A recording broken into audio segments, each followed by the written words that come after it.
sommes le mardi 20 mars, premier jour du printemps. Voici les titres qui font l'actualité en principauté. Nous vous parlerons du pacte national pour la transition énergétique et plus particulièrement de cet éco-hub qui vient d'être organisé au Stars and Bars. Coup de projecteur sur cette campagne annuelle de la prévention routière monégasque, des journées de sensibilisation sur le port Hercule en faveur des automobilistes. Retour sur ce concert à la basilique Saint-Michel à Menton, concert hors les murs, donné à l'occasion du Festival Printemps des Arts de Monte-Carlo. Et puis retrouvez notre focus info du jour, il est aujourd'hui consacré au déplacement de Son Altesse Sérénissime le Prince Albert II aux États-Unis. Ouvrons ce journal avec la signature d'une convention entre le gouvernement princier et les sociétés prestataires de services à la personne. Objectif, permettre la mise en œuvre d'un service de qualité dans ce domaine, et ce, en étroite collaboration avec le Centre de coordination gérontologique de Monaco. Je vous propose d'écouter à ce sujet le conseiller de gouvernement Didier Gamerdinger. Il sera suivi du professeur Alain Pess, médecin responsable au CCGM. Je voudrais d'abord souligner que ce sont environ 700 personnes âgées qui, comme elles le souhaitent, sont maintenues à leur domicile grâce à des dispositions d'aide et d'assistance. Et ces mesures très favorables permettent de reculer de pratiquement 10 ans l'accueil en institutions spécialisées. Donc c'est extrêmement positif. Et j'ai souhaité au département qu'une discussion soit conduite avec les sociétés privées qui assurent ce type de prestations pour, avec elles, réfléchir à la façon dont on pourrait rendre un meilleur service encore à nos aînés. Et c'est le sens de la Convention. La Convention, par exemple, énonce que le personnel de ces sociétés doit avoir une formation initiale, puis une formation continue. Il y aura une permanence téléphonique 24 heures sur 24 et d'autres dispositions encore qui permettront d'assurer une continuité attentive et bienveillante auprès des personnes âgées. C'est notre rôle et les sociétés privées l'ont compris également et elles ont partagé cette façon de voir les choses de manière efficace pour nos personnes âgées résidentes en principauté de Monaco. Cette convention, comme l'a dit le conseiller en préambule tout à l'heure, vient confirmer et renforcer encore le rôle du Centre de coordination gérontologique de Monaco. Donc ça, c'est un élément extrêmement important. Et puis ce qui est également très significatif, c'est que les sociétés de prestations à domicile aient pu ensemble signer cette convention, toutes celles qui interviennent, ce qui permet de mettre du lien dans leur fonctionnement, ce qui permet d'apporter un meilleur professionnalisme, une meilleure coordination, mais également un meilleur partenariat avec le Centre de coordination gérontologique. Parlons tout autre chose à présent. Il y a quelques semaines était lancé le pacte national pour la transition énergétique. Depuis cette date, particuliers et entreprises sont invités à le signer pour adopter les gestes et comportements favorisant la préservation de l'environnement. Un éco-hub dédié à ce pacte vient d'être organisé au Stars and Bars. Le reportage de Patricia Navarro et de Thomas Deus. Sensibilisation et information sont les maîtres mots de l'action de la mission pour la transition énergétique. Depuis quelques semaines et le lancement du pacte national, l'heure est à la mobilisation du plus grand nombre et pour y parvenir, toutes les bonnes volontés sont nécessaires. Le Stars and Bars, dont les propriétaires sont des militants de la cause environnementale, a donc décidé d'apporter sa contribution en organisant un éco-hub family destiné à mettre à l'honneur le pacte national pour la transition énergétique. Une sorte de grande kermesse pour petits et grands, avec pour premier stand la calculatrice carbone permettant de mesurer son empreinte carbone. Ça permet de mesurer les émissions de gaz à effet de serre qui proviennent des transports, des déchets et de l'énergie dans les bâtiments. Donc en fait c'est un outil très simple et absolument anonyme qui, à travers une dizaine de questions, permet aux particuliers, mais également aux entreprises, parce qu'on l'a développé pour les entreprises, de mesurer et de pouvoir comprendre quelle est leur contribution d'émissions de gaz à effet de serre. Un deuxième stand attendait ensuite les adultes invités à signer le pacte national pour la transition énergétique, une liste d'engagements en faveur de la protection de la planète. Je suis vraiment touchée par le mouvement d'être green. Et comme j'ai les habitudes que je ne connais pas si ça touche ma carbon footprint ou pas, et je regarde aussi que le gouvernement veut être zéro émission par 2050, je veux comprendre qu'est-ce qu'il faut faire tout le monde. Donc je suis là, j'y signe, je vais faire tous mes efforts. Et pendant que les adultes mesuraient leur empreinte carbone, s'informaient ou signaient le pacte, les enfants étaient quant à eux pris en charge par une toute jeune association monégasque, Hope Studio. Le but de cet assaut, en fait, c'est avoir une portée créative et pédagogique sur l'environnement, en fait, sur la connexion entre l'homme et la nature, par différents pôles de différentes activités. En fait, on touche un peu à tout, que ce soit dans la création, donc dans la peinture, dans les matériaux recyclés, dans la construction, que dans les ateliers de potager urbain, avec les constructions de murs végétaux, de semis, de rempotage, de création de petites bombes de graines que les enfants vont faire et vont pouvoir lancer de partout. Et des petits ateliers de yoga, de méditation, de bien-être, de conscience, en fait, de retour à soi. Ateliers de yoga, vélo à smoothie, culture de graines, peinture, des façons ludiques de sensibiliser les générations futures à l'importance d'agir en faveur de l'environnement. Et le message est bien passé. Cet après-midi familial et ludique a permis d'enregistrer 30 nouvelles signatures du pacte sur les 250 comptabilisées depuis son lancement. Comme tous les ans, la campagne Lumière et Vision vous donne rendez-vous sur le port Hercule. Et cette année, la prévention routière monégasque a choisi d'innover en sensibilisant les conducteurs au respect des règles de sécurité au volant. Christine Datomel vous en dit plus. La sécurité routière à Monaco revêt une importance capitale. C'est pourquoi, depuis plus de 20 ans, tous les ans, sur le port Hercule, a lieu la campagne Lumière et Vision, une opération qui vérifie les équipements des véhicules afin qu'ils soient conformes, mais à laquelle s'ajoute également une nouveauté cette année, faire tester aux conducteurs de passage les logiciels de la prévention routière pour sensibiliser les conducteurs au risque de l'alcool au volant.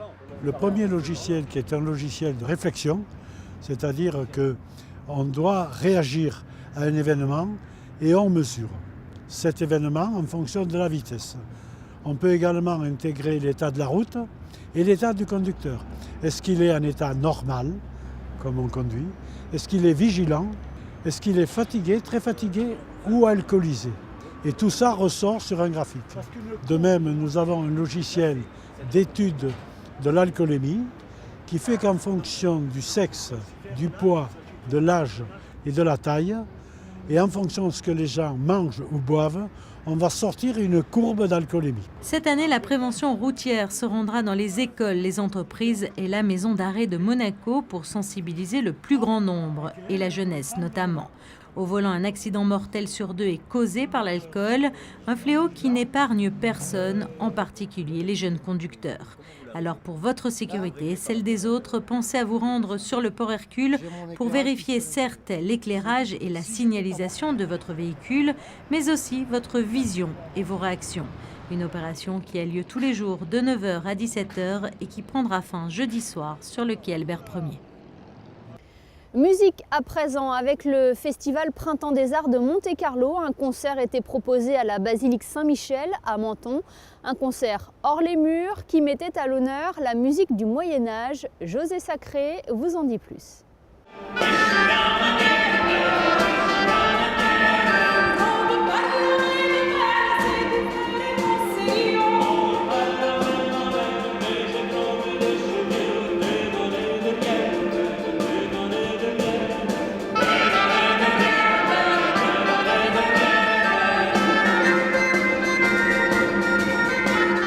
Festival de toutes les musiques, le Printemps des Arts de Monte-Carlo a présenté samedi 17 mars à la basilique Saint-Michel de Menton un magnifique programme de musique de Trouvère avec le jeu de Robin et Marion, une œuvre de la fin du XIIIe siècle, composée par le plus célèbre trouvère de l'époque, Adam de la Halle, natif d'Arras, chef-lieu du Pas-de-Calais.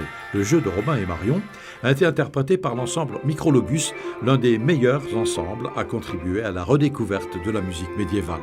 La musique du jeu de Robin et Marion, il était tellement connu à l'époque que le mélodie principale de différents personnages, donc l'air de Marion, l'air de Robin, l'air de différents pasteurs, bergers, après il est servi comme ténor ou comme deuxième voix de certaines compositions polyphoniques, des motets. Et ça s'est transmis aussi un siècle plus tard il y avait encore des éléments qui venaient de mélodies originaires de Adam Delal. Donc c'était quelque chose qui a eu beaucoup de succès à l'époque et qui s'est transmise pendant les années à suivre. Donc même 5 ans après, qui c'est assez extraordinaire, ça veut dire que nous, aujourd'hui, on fait la musique du passé. Mais à l'époque, eux, ils faisaient la musique de leur présent. Le jeu de Robin et Marion a été créé, pense-t-on, à Naples, où son compositeur accompagnait son seigneur, Robert II, comte d'Artois, parti prêter main forte à son oncle, Charles d'Anjou, en Sicile. C'était un espèce de regard très savant envers un univers pastoral. Donc c'était comment le noble, à l'époque, il regardait les bergers. C'était pas quelque chose de populaire. C'est devenu connu, donc pas populaire dans le sens que c'était assez répandu, mais toujours dans un contexte de musique savante. L'ensemble Micrologus, qui a enregistré près de 30 CD souvent récompensés, participe également à des œuvres cinématographiques et chorégraphiques. Ils ont notamment travaillé pendant 2 ans avec le chorégraphe Sidi Larbi Cherkaoui. Parmi leurs projets, un programme de musique autour des carnavals florentins à travers les visions opposées de Laurent de Médicis et de Savonarole.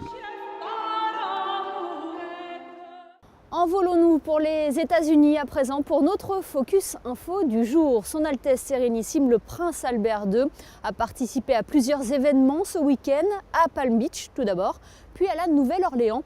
Des temps forts auxquels ont assisté Vanessa Dessy et Serge Prémont.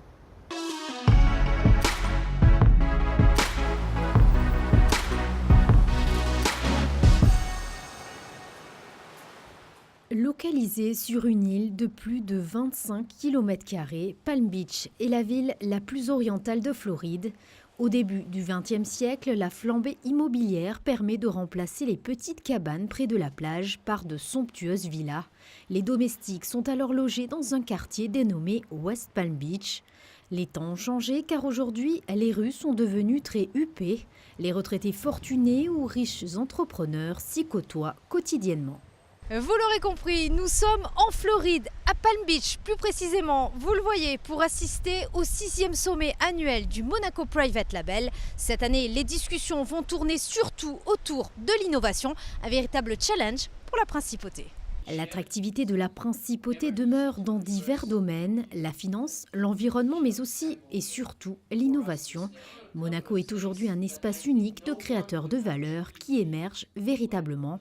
Le gouvernement princier a conscience qu'un soutien encore plus appuyé à l'innovation doit contribuer à orienter l'économie du pays. Les personnes qui sont présentes aujourd'hui et qui constituent, j'allais dire, un échantillon assez représentatif du Monaco Private Label sont des personnes actives dans tous les secteurs, la finance bien sûr, mais également l'industrie et tout ce qui participe aujourd'hui aux technologies de l'innovation. C'est une source d'échanges extraordinairement riche parce que ce sont des personnes qui viennent de tous les continents, avec des expériences professionnelles extrêmement diverses et qui ont, d'une manière ou d'une autre, une forme d'attachement pour la principauté.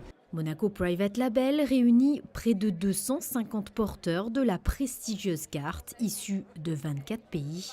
Pour la plupart, il s'agit d'entrepreneurs actifs qui souhaitent surtout approfondir leur connaissance de la réalité monégasque et apporter une valeur ajoutée.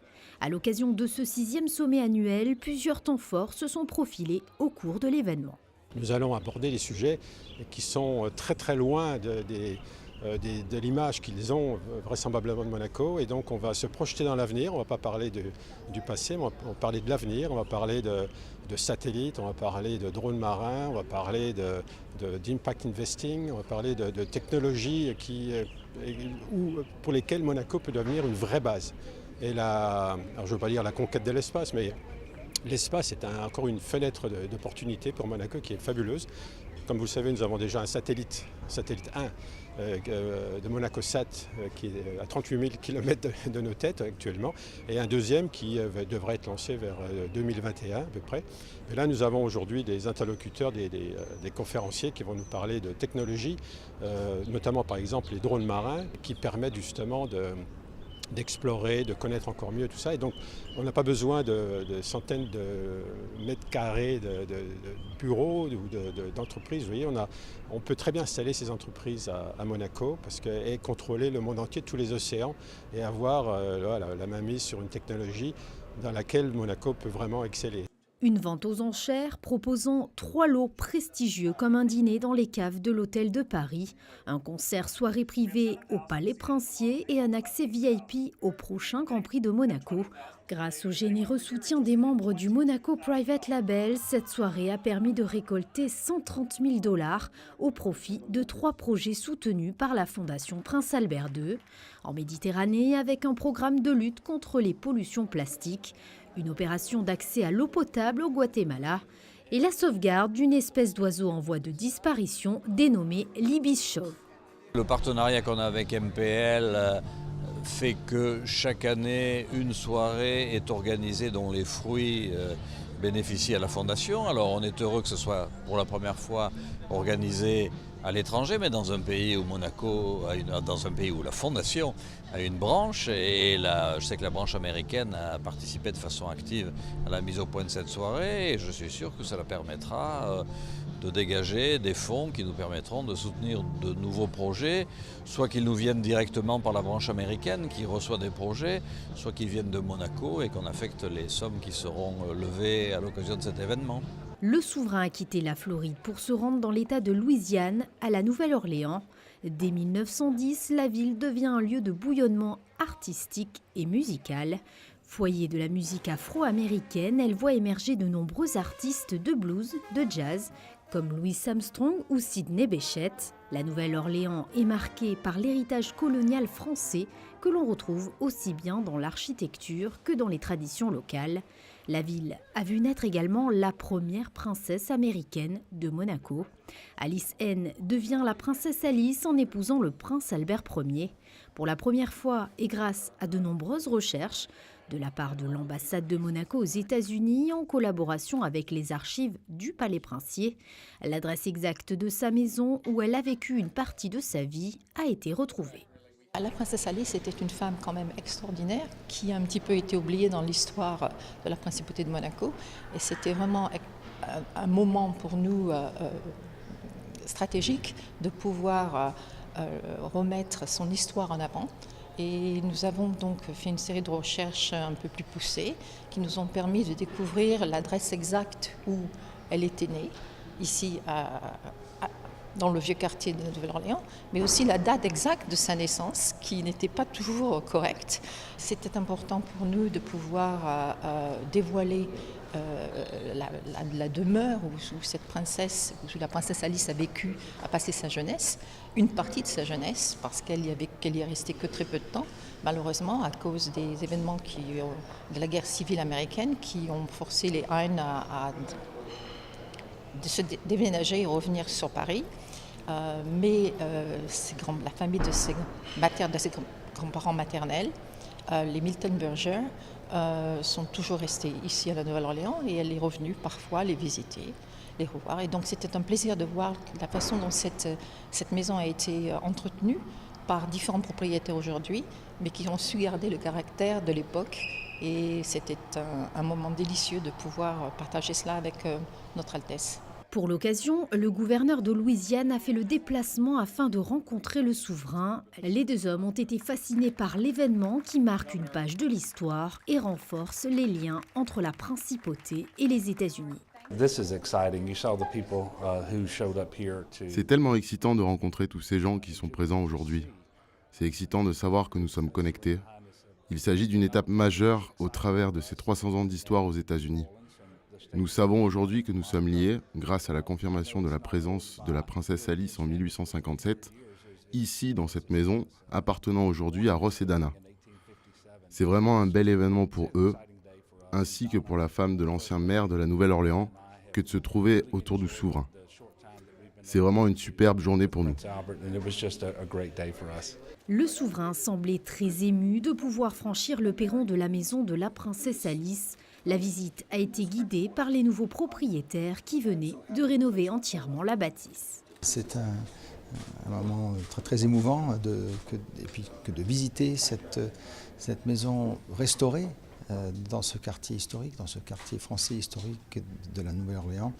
Et vraiment, je félicite et je remercie les propriétaires, parce qu'il y a 3 propriétaires différents qui ont restauré cette maison vraiment en respectant et en étant fidèles au style de cette époque, de la fin du 19e. Mais de penser que la princesse Alice de Monaco non seulement est née dans cette maison, mais y a vécu quelques années, et de recréer ce lien entre la Nouvelle-Orléans et la principauté.